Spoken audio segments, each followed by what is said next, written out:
Okay, it being 10:01, I'll call this working board meeting to order. My name is Therese Butler, and I'm the president of our board.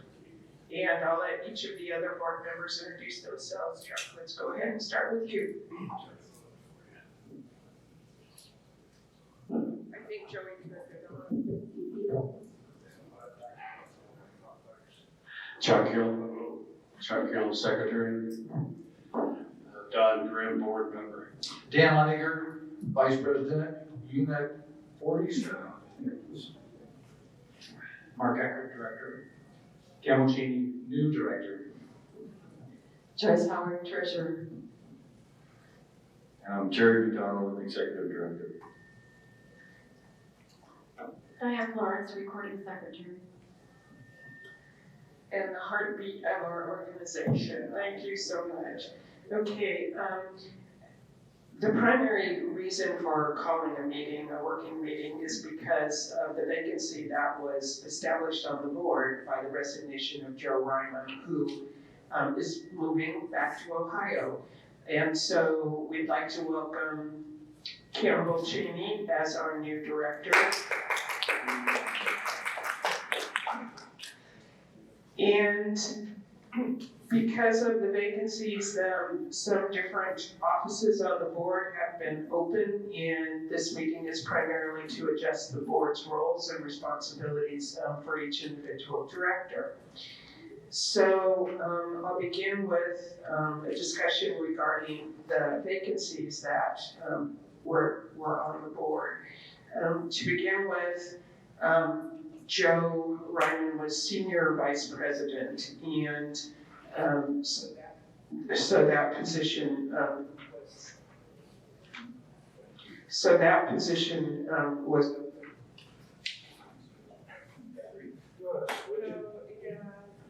I think we need new microphones. We need a new system. Yes, There we it do. goes. Okay. Excuse me, so we had a senior VP vacancy. Logically, the vice president, who is Dan Leininger, would roll up to the senior VP position, and Dan has noticed that he is okay with taking that on. But that then left the vice president position open, and Don Grimm, Director Grimm, did notice me that he would be interested in one of the VP positions, and so we have that open. The other position we have open is the assistant treasurer position at this time, and in an introduction with Campbell earlier this last week, it all rolls together, I'm sorry. He indicated that he would be interested in the assistant treasurer position. So the positions that were open the positions that are remaining as they were is myself as the president, Joyce Howard as the treasurer, and Chuck Hill as our secretary. So I would like a motion to be made from one of our directors as to accept this slate of officers. I move that we accept the slate of officers as described. Do you want the detail of it or just what you said? Okay, that's my motion. Second, the motion has been made and seconded. Is there any discussion among board members? Is there any discussion among members in the audience? Sean Carter, Unit 49, Lot 178. I would just like to have a description, or you tell me what the difference between senior vice president and vice president. To my knowledge, there was never a senior vice president before until this last board. Actually, we had senior vice presidents when we were still under RCI, because at that time there were only 2 elected homeowners to the board, and one was a senior vice president and one was a vice president. And then the other positions were filled by Robeson. And the idea being is that the senior would be next in line. If I were not here to take a meeting, then the senior VP would preside over a meeting. In any other way that we've used them in the past, they've been noticed on every topic together so that either one of them could fill in. Okay, thank you. It's really about pay, Sean. Then you, old man, to this. Okay. There being no further discussion, all board members in favor, please say aye. Aye. Any opposed? Okay, the motion has been carried. The next item on the agenda is the discussion among the board committee primary and secondary liaisons. Once again, this has to do with the fact that with movement on the board and vacancies, how to best ensure that we still keep primary and as much as possible secondary liaisons to our various committees. So, Dan, do you want to walk us through this one? Sure. The liaison position, as Therese mentioned, is really an important position because of these committees are really at the board, at pleasure of the board, number one, but they do a vital function in terms of the work here for HOA2, and the board likes to make sure they're supporting those committees and understand what they're doing on a monthly basis, actually. So there is a liaison and a secondary liaison to each standing committee. Let's see here. So, no, am I just reading who's doing what to who? Yeah. Okay. Although this really isn't yet. Where is it? Wait a minute. Oh, I get it. Okay, sorry, down at the bottom. I didn't see this one before. Okay, for golf, the decision or the suggestion is that Mark take over the primary liaison for golf. For rules and regs, really no change. Don is primary, Chuck is secondary. Back to golf for a second. We don't have a secondary at this point in time, so we're probably going to move through that decision process maybe in the near term, I assume. Yeah. For ALC, Dan is moving over to ALC, and Therese will be secondary at ALC. Well, sorry. Whoa, okay, these are all different. Mark's not golf anymore. Just kidding. Mark is still golf. Don is still rules and regs. Chuck is secondary on rules and regs. ALC is Dan, and secondary is Chuck. Chuck has been secondary for a while, so obviously I don't know where the other one came from, but that's continuing. Mark is fitness. Therese is secondary on fitness. Finance is Joyce. Campbell is secondary on finance. Strat plan is Teresa's volunteered to take over Joe's work, Joe Ryman's work on strat plan, and Campbell has volunteered to support her as a secondary. And Chuck has been willing to take over my role for SaddleBrooke Public Affairs Commission. We always have a liaison from each board, HOA1 and HOA2 on that group. So Chuck is taking over my position there. And Chuck continues on with his role as primary for communications for the board. Take it all right? Look pretty good, huh? Okay, cool. What? Club Life. I did not mention Club Life, sorry. Don is a primary liaison to Club Life, which is really an important role. The board needs to understand what their activities are, and we also need to funnel our concerns and questions really through one person. So Don is taking over that responsibility, and I am taking the secondary position for Club Life. So that's pretty much it. Sorry. Thank you. We don't really need to vote on who has the primary and secondary. I know, maybe it's me, maybe it's my voice actually cutting out. But we don't need to vote on this as long as we're all comfortable with the roles that we're playing at this time. The next item on the agenda is to talk about board appeals and who's responsible for each of these.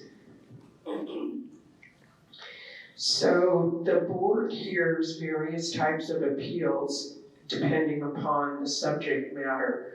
For instance, if somebody has gone to the Architectural Landscape Committee and requested a permit for something and it has been denied because it's not allowed, homeowners have a right to appeal. First they go to the ALC, and if the appeal is denied, then they come to the board. There's also a process for delinquency appeals. If somebody has not paid their dues and they get a fine and interest rates and interest assessed, they can come to the board directly for an appeal. The same for fines associated with rules and regulations and those of code of conduct. The board, whether an appeal is originally heard and denied by a committee or not, in the case of code of conduct it isn't, the ultimate decision makers are the board. And in order, because there are a number of these, but we only need a majority of board members to hear the appeal and make a decision on it, we try and divide the workload so as evenly as possible. And so that is what we've done. And in this instance, I believe most of these have stayed the same. For Campbell, he has been added to the code of conduct and the delinquency appeals.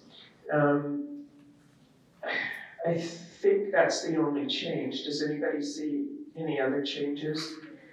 I do want to talk about something though, because Dan had sent me an email and wondered if because the ALC committee, by statute, it has to be chaired by a board member. The only committee that is even recognized in statute or in the CC&Rs.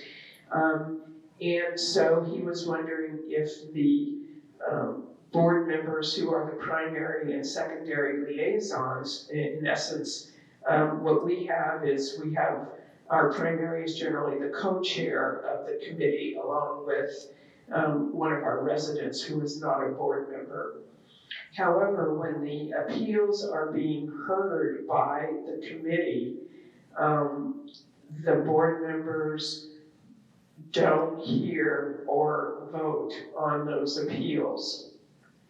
It's only the standing members of the committee. But Dan had questioned whether the members who are on the, or who represent the board to that committee, whether they should actually be hearing ALC appeals. And so in the past, there was never a question. Since there was only 5 board members, we all heard everything because it needed at least 3 of us, but we just did.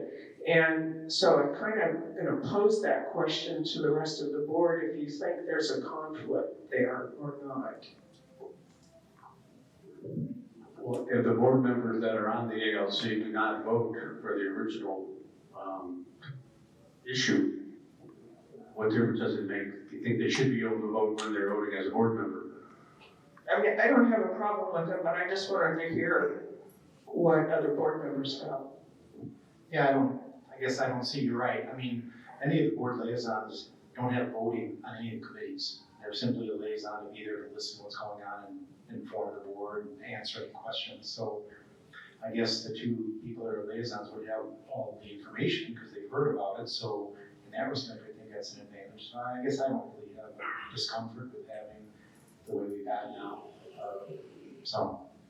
I guess the question I would ask is what was the original logic behind not having a board liaison on the appeal of the committee that they are liaison to? It was just a question posed by Dan, and I just wanted to bring it up. Well, You asking Dan? yeah, I'm just wondering. Yeah, I think the reason that I was curious about it, because if you're involved, ALC is a good example. I think rules and regs are a good example as well. Typically, as a liaison, you also get involved in the things that aren't going right. And sometimes you get just as involved in what people are asking as potentially conflicting rules or penalties or things of that sort. So you're kind of knee deep in it. My only question was, is it really right that if you are in fact active in that process, you should be on the appeal side as well from the final appeal perspective of the board? That's really the final appeal, obviously. So I'm not falling on a sword on this at all, but I was interested in thinking about does it really make sense? But if nobody has angst about it, I don't care. We'll just keep on trucking. Okay, any other comments? Okay, thank you. That being said, we'll now move to the next item on the agenda. And we have a request from the Rules and Regs Committee. Don, I'll let you take the lead on this one. Okay. The request was to adopt a policy in the associations, in our policy section on parades and establishing reasonable guidelines for parades in HOA2. And it reads, parade organizers are to notify the patrol of their intent to have parades by submission of the SaddleBrooke 2 parade notification form at least 2 weeks prior to the scheduled date of the parade. All entries and participants are required to follow the rules and regulations set by SaddleBrooke 2 and are to conduct themselves in a respectful and lawful manner. Subpoint number 1, parades may take place between the hours of 9 a.m. and 8 p.m. Number 2, pausing or stopping along the parade route is prohibited. Number 3, air horns or excessive loud sounds are not permitted. Police, fire, and EMS are exempted. And then there is a one-page form behind this that somebody who is organizing a parade would fill out to provide information as to the name of the organization holding the parade, the time and date, purpose of the parade. Are they requesting assistance in any way? Is traffic control requested? And then after the parade completes, what is the plan? Is it to disperse or meet on site? If so, where? And then just signatures and things at the bottom. So that is the proposal from the Rules and Regulations Committee.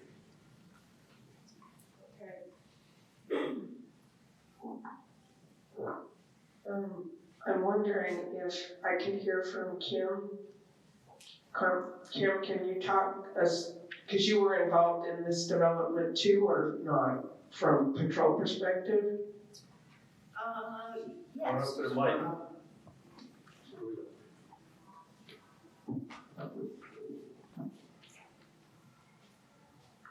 So I just created the form, and really the idea behind it was around safety. It wasn't, intended to stop anyone from gathering. We certainly want everyone to gather if and when they want to. It wasn't politically motivated in any way. It was really just, again, around safety. So the idea behind it was to get as much information from them ahead of time so that we could be present if need be.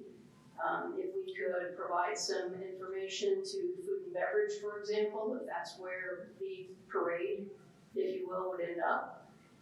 So, sometimes it's an opportunity for food and beverage, and we could plan ahead, and that's really what it was about. So the form can be tweaked. It was really just, we wanted to be notified ahead of time instead of having to be reactive. We wanted to be proactive, and that's really what it's about. Okay. We did work with HOA 1 as well, because we share the roads. So the parade might start in HOA 2, but it's going to end up potentially in HOA 1 or weave around, and that's what we've seen in the past, whether it be birthday parade, political parade, Christmas parade, whatever it might be, we've seen several. So where is HOA 1 in their process? I believe they've already adopted it at their last board meeting, so. Did they adopt it as a policy or as a, I believe it's as a policy. okay, thank you. Thank you.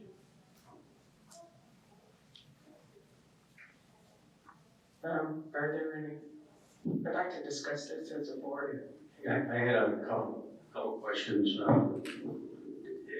How do we define a parade? Is that, I'm not sure what parade means. I mean, if, for example, people in my unit, sometimes there's 5, sometimes there's 10 carts that go around, just look at Christmas lights. Is that a parade? Is that in the definition of a parade, that when they don't even know up front when they're gonna have it, or how many people, or how many golf carts are gonna be in it? And also, is there a minimum number of vehicles that are considered a parade? Yeah, I think that's probably a good question. I'm quite surprised that they would, go ahead and approve a policy that doesn't even have a definition to it. So that's interesting that they would do that, because I think that's a pretty valid question. At what point does somebody say that I need to go get a permit versus a bunch of neighbors just deciding they want to go look at Christmas lights? So I guess if we were going to adopt it, I would think we'd have to have a definition at least of what a parade is. I guess the only other question I've got is what kind of, all of the carts have to follow all the driving rules anyway. Okay, so whether it's 100 carts in a row or whether it's 1 cart, they all have to follow all the rules. As far as the noise issue, I guess I'm not sure, but I suspect there's something in our rules that says you can't disrupt the peace of the community in the CCNRs or something. So I guess I'm just trying to figure out if we had any occurrences of accidents or anything associated with this in either of the HOAs that drove to create this.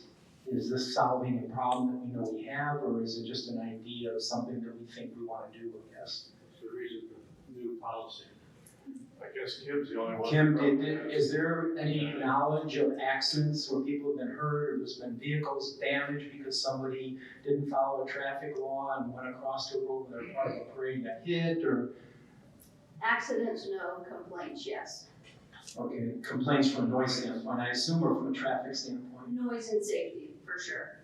Definitely a nuisance. We had one specifically parade last year that was very concerning, that stretched amongst HOA 1, HOA 2, and upset many of the residents. Okay. Why did it upset them? Noise, safety, they were driving reckless. So it had HOA 1 patrol, HOA 2 patrol out. We're just one truck in each area. We couldn't be everywhere, but there were 75 carts probably total. It was quite large. Had we known about it, it would have been, again, we could have been a little bit proactive on that scenario. We could have had more patrol officers out at the intersections and just helping to mitigate, if you will. How many tickets were issued to the people on the parade for breaking the traffic rules or the noise violations? We didn't issue any tickets. By the time we were able to get out there, it was too late. We couldn't be everywhere. So I guess my question would be, if somebody goes ahead and applies for this, what would be the reason it would be denied? it isn't about, in my opinion, it's not about denying, it's really just about educating us so that we can then educate them on how to maybe have a safe experience and remind them about the rules. So did It these, isn't about yes or no. We Okay. don't want to issue permits. We don't want to say, no, you can't do it. The goal isn't to say no. okay. The goal is that everybody's having a safe experience. So did they have, in that parade that had the problem, did they have sirens and things like that that are specifically outlawed? They had the air horns, they had all the noisemakers. Okay. So that was the reason for primarily you think for the residents' complaints was because of the noise, the air horns and things like that? That was my guess, yes. Okay, I'm just How curious. often has this occurred in your recollection? I've seen the parades that were ended like this one, and I've seen the ones that had hundreds of carts. I can remember Fred Klein's birthday, if you remember that one. Right. We knew about that one, the sheriff was involved, and it was just a brilliant parade. And it went off without a hitch, and there was a lot of traffic, and that was okay, because we were able to plan for that. So, in my opinion, that's what this is about, knowing, and then the ones that we don't know about, and it's just a mess. What, My question was, how many times have we had a parade that got out of control, in your opinion? In my instance, I've only been here a couple of years, and I've seen two like the one that I explained to you, Okay. so. how many cards would be involved in a parade? That, I'm just trying to get a good feel. Do you really care if 10 golf carts are doing something, or what's kind of the magic number for you? No, and I don't know if there is one. I had a call the other day from a unit that was having a unit party, and that's a great question. How many carts are a parade? And I don't know that there is. I think you need to make sure that 5 carts need to be safe. It was coming out of unit 24. So if it's crossing over SaddleBrooke Boulevard, if you know where that is, there's no easy way to get out of unit 24. You have to cross SaddleBrooke Boulevard. So it was critical for us to know about that. It was a July 4th little scenario. They were just gonna gather around together and cross over, get out of their unit. In order to do that, it would have been important for us to know that so we could help them, whether it was 5 cards or 20 cards. So I don't know that the number is critical to know. I think just the fact that they're gonna have something and can we assist. That's all it's about. And why would pausing or stopping along the parade route be prohibited? Because it's gonna slow down traffic. If patrol, for example, is gonna stop traffic to help the carts go, we certainly don't want the carts halfway in the middle to just stop. It's gonna slow everything down, especially if we're stopping traffic somewhere else. But that's a basic traffic violation, is it not? It would be. So why would we need a policy to deal with that? That has to specify. I mean, if somebody is blocking a roadway, they are violating a traffic law. Well, you could say that would be common sense, but I can't say that we always drive with common sense, at least what I've witnessed here. So it sounds like, I guess I want to make sure I understand. So it sounds like the two main issues are, first, the noise being a problem. And second, if you have a large group, they basically want to have a waiver to the traffic laws, and they need to have patrol there to allow the waiver. So for instance, if you're going to have 50 carts cross over SaddleBrooke Boulevard, the expectation is that they're not going to cross over like a single driver, they're going to cross over the whole group, and we need patrol to actually stop the traffic on SaddleBrooke Boulevard and then they'll go through. That's kind of the two things that, as I'm understanding it, and I guess I'm asking, am I understanding correctly that those are really the two fundamental changes or benefits, I guess, to having this policy is a variance to the traffic laws and some sort of closer control of the noise issue? Yes, Is that a fair statement? Okay. that's fair.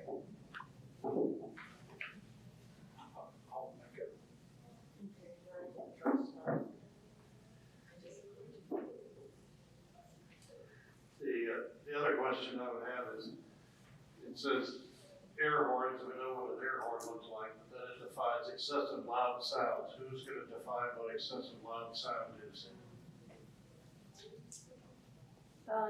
Pinell County ordinances, that falls back on ALC Are guidelines, I you believe, gonna have a police CCRs. meter to a decimal meter to check it?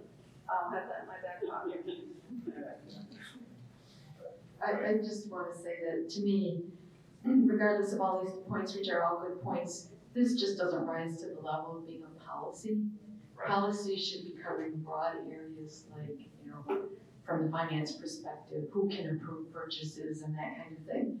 But this is more like a rule to me. If anything, it should not be a policy. It should be something that goes back to the rules.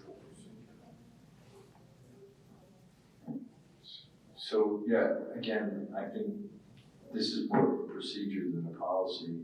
But Kim, in your time here, are we trying to solve a problem or prevent a problem? Prevent. The only thing, HOA 1 I think really was the beginning, the tip of the spear of this. From my perception of their board meetings, a lot of these parades start in their parking lots. And the first thing they do is they go to a stop sign. And it's a big bunch of mess of turning right or turning left or whatever the parade route is. And I think they got surprised a few times with these parades, whatever they were, birthday parades or political plays or whatever they were. And it really did create quite a mess. And I think their homeowners especially were upset about that mess. So I think it started kind of there. I don't know if we have much of that truly.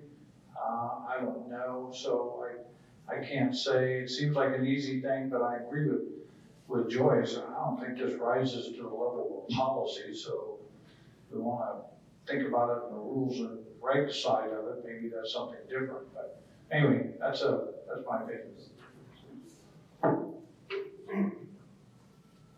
Just curious, what's the difference between a policy and a rule as far as if somebody breaks it or not? And is it the same kind of penalty or fine or? See, we don't use, the only policy we have that has anything to do with fines is the code of conduct policy that addresses both members and employees. This, well, no, there's no fine here because once again, I think it shouldn't be a policy. I think if the board does want to move in this direction, then it should be a procedure or a rule. And I think what I'll do, if the rest of the board approves, is to hand this back to Jerry, and Jerry can work with Kim to come up with the protocols. Are you guys okay with that? Yeah, I mean, I think a policy is really a procedure. When I think about it, all the policies we have, they really define procedures. Like you say, how we approve invoices and how we do budgeting. You don't fine somebody if they decide to go against a budget policy. So that, I think that's the difference. I think you're right. I think it needs to be in the rules and regs, and that's the way we need to look at it. Okay, well, okay, thank God for Google. I just Googled. Policies are rules that are made by organizations to achieve their aims and goals. Regulations are rules that are made to make people comply and behave in a certain manner. So it's not a policy, it's going to be a regulation or a rule. Yeah, the only cautionary note I would make is, this is basically a permit process disguised as a policy. Because it says you gotta get a notification. So if I don't notify, am I in violation of a traffic law of any kind? I think it just needs to be thought through a little more, and so, but I think this was a good exercise to bring up some things. May I speak? Yeah.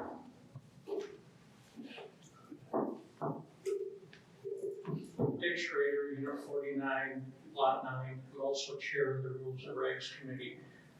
Regardless of what transpires with this, I just want the board to know that our committee thought that it was worthy to bring to your level for consideration, and I thank you for the time you've spent. We don't need to overthink it. I will say that as a resident of Unit 49, on the day of a political parade in the fall of 2020, prior to the last presidential election, Sean, I don't know if you were there, we had a scavenger hunt in Unit 49, and we stayed within the borders of our unit, and we, of course, complied with all the traffic rules. But as this political parade entered Unit 49, as Kim described, that group was excessively loud. They disobeyed all stop signs. They disobeyed safety. They prevented us from walking across the street. They did not express courtesy. And you can say all those things are common sense and there are rules about them already, but we just thought that this all started out a month ago when Kim contacted me as chair of the committee asking, should we be proactive and try to do something before we get too close to the midterm elections so we can communicate with the community about how we would like you to have opportunities to gather, but here are some common sense things to follow. Contact the patrol if you need assistance. Please don't do this, please don't do that. Okay, thank you. So the catalyst of the process was a personal experience that your area had with a parade. No, sir. You're blowing that out of proportion. I thought that's what I just heard, was it was a experience of a parade. And I'm adding on to what Kim has already said. Right. And so it's not just that one event. I know that's a challenge you've given to us as a committee, is to not react with one occurrence, but Kim He has. says there were two in the last 2 years. Well, one of them was. One was his unit, one was another. Yes.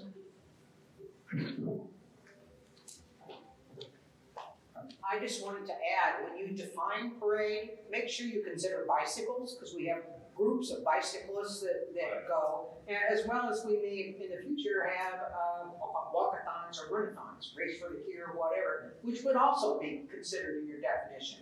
So I'm just saying, don't just think about golf carts and cars. There are other types of parades. Bobby, could you please say your name and your unit? Oh, sorry, Bobby Freer, Unit 36. Thanks. Okay, are there any other items that the board wishes to discuss? So we are turning this over to Jerry and Kim to work through for a procedure with definition. The other thing that I would recommend is that Arizona legislature recently passed a law regarding HOAs and the ability of homeowners to hold various types of rallies. They're supposed to be rallies and political gatherings associated with HOA elections or HOA voting. And so those go into effect on September 24th. And I just want to make sure when you guys look at what you're doing that you consider whatever the language is in there, so to make sure we don't, go topsy-turvy with the statute. Okay, thank you. Any other business that the board wishes to discuss? There being no other business, this meeting is adjourned. Thank you all for attending. We can open the floor up for comments at this time. Generally, it's comments associated with any of the items that we've discussed. Okay, thank you all. Stay dry if you can.